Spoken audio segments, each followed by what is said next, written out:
the answer to what the most commonly made mistakes in business is that they're underfinanced.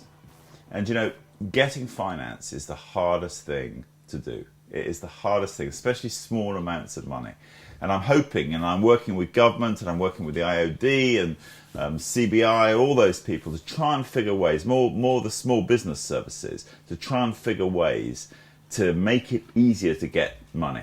You know, to make it easier to put, you know, whether it's through a venture capital trust or through financing. I so often think that we go to a lot of these you know, business support, mentoring, government initiatives that put enormous amounts of money. If we just took the money and shared it out between the people who wanted to come, you know, there's enough money in there sometimes to actually fund, you know, starting businesses, which is the hard bit. And yes, and we need mentoring and we need help as well. But that said, I don't think that you can do a startup business with all the money in place. When I did Sushi, I was way ahead. I was out here way ahead of the money. And the money is in the back, and I thought I was going to get these venture capitalists come in. In fact, these business angels I thought I was going to get come in. And I was way out. I didn't exactly tell the bank and the landlord that I didn't have the money that was in place. And I went ahead to sign the lease without everything being in place. And actually, I got to opening Sushi. Without the money in place. And of course, by the time I opened, I had a queue down the block, and I had the business angels running out with their checkbooks. And I thought to myself, I'm going to have to go work for them.